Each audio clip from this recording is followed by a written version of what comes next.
Francisco in 1969. They moved to Frisco in the summer of love. I was copulated during the winter of love. Let's see, where Paul's brother Ronald Pelosi was a member of the City and County of San Francisco's Board of Supervisors. He hooked him up with jobs, playing the old cronyism for family. I know how you lefties work. Tricky bunch if you're not watched. Anyways, Nancy and Paul Pelosi have 5 children. They list their names, but I'm not reading their names. Let's see. Well, I will list one of them. Alexandra turned out to be a journalist, and she covered the Republican presidential campaign in 2000. She made a film about the experience, and it's called Journeys with George. That's interesting. In 2007, daughter Christine published a book, Campaign Boot Camp, Basic Training for Future Leaders. Pelosi resides in the Pacific Heights neighborhood of San Francisco.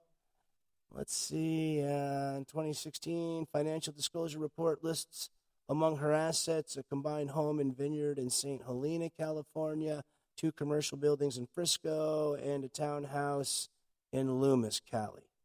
January 2021, her home was vandalized with graffiti, a message, cancel rent. Wouldn't we all love that? If she had the power to cancel rent, she probably would. Let's see. Cancel rent was left on her garage along with fake blood and a severed pig's head. God, they've been doing the severed pig's head for 100 years now. And she has 9 grandchildren. Oh no, it's a severed pig's head. Run, everybody. Pigs are more dangerous when they're alive. If it's just the head with no body, be thankful. Well, what did she do? Let's see. While she was, or still is, and will always be, it seems, while the Ancient One is in office, what were some of her policies? How did she stand with China? Well, in 2008, after a meeting with the Dalai Lama and officials in Tibet government, the Tibetan Government in Exile Foundation, Pelosi criticized People's Republic of China. Yeah, we all did. She's not the only person. A lot of people over the years and decades have stood against the inhumane treatment that China has for its people. We were all surprised in the late 80s when we started to buy mass numbers of products in the United States. The first time I seen Made in China was when we first had dollar stores. One day I went to the mall. There was a dollar store at every mall I went to. I grew up in the generation of the mall rat. Let's see, in the same year, Pelosi commended the European Parliament for its bold decision to award the Sakharov Prize for Freedom of Thought to Chinese dissident and human rights activist Hu Jia. Goes on, she criticized imprisonment of Hong Kong democratic activists. It seems like she spent a lot of time protesting China. I don't know how she gets along with them. I'd like to find out more. Has she actually met with any important Chinese officials? Has she been approached by any Chinese officials? Does she hang out and have affairs with Chinese spies? Let's see. Can we go down? Let's see. Pelosi had publicly scolded Colombian President Alvaro Uribe during Uribe's May 2000 state visit to America. Cuba, when Cuba opened up, she went crazy. Let's see, Pelosi and John Kerry at Estado. There's a picture of her and Kerry at Estadio Latino Americano in Havana. Oh, they should just call it the Studio of Latin Americans. Ooh. In Havana, Cuba, March 2016. In 2008, Pelosi said, for years I've opposed the embargo on Cuba. I don't think it's been successful, and I think we have to remove the travel bans. Yes, send our people to a country that hates the very fundamentals of how we live and the way that we get along with one another.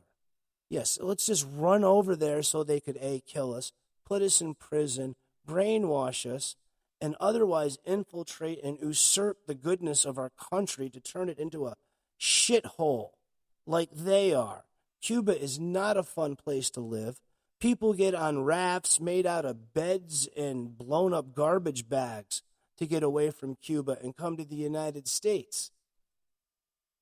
Why would we allow our citizens to go there with so many dangers? But it's funny, the safety Nazis, or what I call the liberals, don't worry about safety in Cuba at all. Well, during the first Gulf War, Pelosi opposed U.S. intervention in the 1991 Gulf War. Oh, that would have been bright. Had she opposed that, Saddam Hussein would have taken all of the oil in Saudi Arabia, or just taken Saudi Arabia. And then you would have had Iran attacking them, and the war between Iran and Iraq would have devastated the prices, and we would have been SOL here in the United States. As a matter of fact, in that period, our gas for that period of time did get pretty pricey. Now, this is strange to me how she stands on Iran, because she also claims to stand against any violence towards Israel and to preserve them as a nation safely, meaning Israel. Let's see, Pelosi, before greeting the new King Salman of Saudi Arabia. Let's see, right before that, in February 2007, Pelosi said that Bush consistently said he supports a diplomatic resolution to differences with Iran, and I take him at his word. At the same time, she said, I do believe that Congress should assert itself, though, and make it very clear that there is no previous authority for the president, any president, to go into Iran. And she goes on later on, and they pass a bunch of laws that if we were to declare war on Iran, we would have to get special permission from Congress. Anyways, on January 12, 2007, Congress Walter Jones of North Carolina introduced a resolution requiring that, absent a national emergency created by an attack or a demonstrably imminent attack by Iran upon the United States or its armed forces, the president must consult with Congress and receive specific authorization. Why is it that they were protecting Iran from our president? You think about that. Our own congressmen and women were subverting and subversively acting against the safety and the ability of the United States and its president to protect itself against Iran. And Iran has been a looming danger for 1,000 years. So anyways, I'm glad I've noted that and highlighted that, because I often feel like I'm the only one aware of that situation. This resolution was then removed from a military spending bill for the war in Iraq by Pelosi herself on March 13, 2007. In July 2015, Pelosi said she was convinced Obama would have enough votes to secure the Iran nuclear deal, crediting the president with having made a very strong and forceful presentation of his case supporting the nuclear agreement with Iran, and called the deal a diplomatic masterpiece. So it sounds like somehow Obama was twisting her to protect Iran. In 2016, Pelosi argued against two bills that, if enacted, would block Iran's access to the dollar and impose sanctions for its ballistic missile program. In May of 2018, after Trump announced his intention to withdraw from the Iran nuclear deal, Pelosi said the decision was an abdication of American leadership and particularly senseless, disturbing, and dangerous. No, it is particularly senseless, disturbing, and dangerous to provide those crazy bastards with nuclear arms. I remember when I was a kid in the 70s, they were kidnapping students. They were making terrorist attacks and all sorts of crap during Olympics, during serious national ceremonies in other countries. They would drop planes out of the sky. These are some very evil, nasty mofos. No ifs, ands, or buts. Anybody who had supported them in this manner, as Pelosi has and Obama has and a good many others, I personally consider it, my opinion, I know it may not be actual law, but that is treason.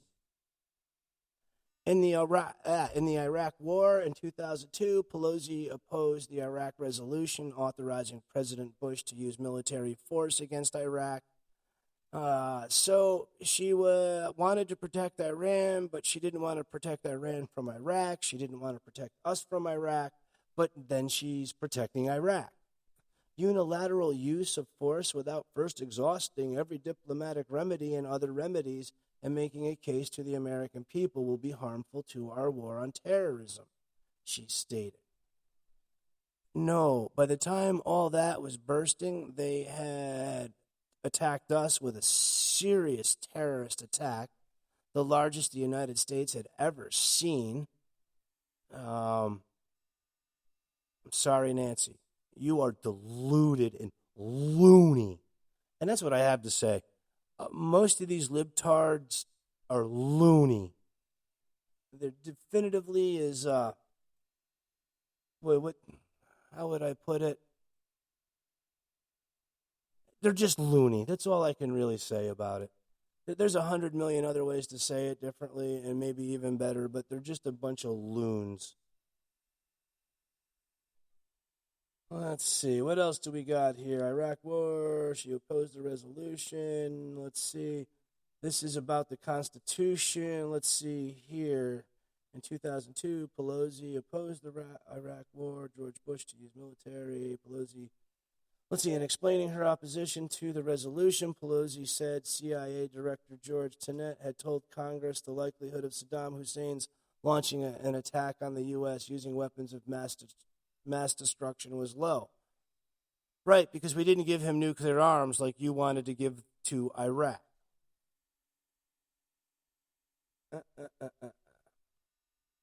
This is about, let's see, she stated that this is about the Constitution. It is about this Congress asserting its right to declare war when we are fully aware of what the challenges are to us. I don't even care about reading this. I want to know why she defended these people so much. She had to know that we were definitively in the draws of danger from them. UC Berkeley political scientist Bruce Kane said Pelosi had to balance the demands of her anti-war constituency against the moderate views of Democrats in tight races around the country in her role as minority leader. Pelosi, now this is what they're stating, had never faced any serious challenger except for the first time she ran. She's always been a shoo-in somehow. It's always been fixed for Pelosi. It's always been a big cheat. Let's see now. Where does Pelosi stand on Israel? In 2019, Pelosi states that the AIPAC's annual policy conference in Washington, D.C. Anyway, she states, America and Israel share an unbreakable bond in peace and war, and in prosperity and in hardship. She has emphasized that a strong relationship between the United States and Israel has long been supported by both Democrats and Republicans. America's commitment to the safety and security of the United States of Israel is unwavering. However, the war in Iraq has made both America and Israel less safe. And her way of making Israel more safe was helping Obama give Iran nuclear arms. And I'm going to go back to that. Every time we talk about how she wants to protect Israel, we have to go back to she gave Iran nuclear arms. That was wrong. The leader of Iran, if he believes a voice in his head is from God, and it says launch all your nuclear bombs, that's exactly what that insane man is going to do. The other thing you need to do is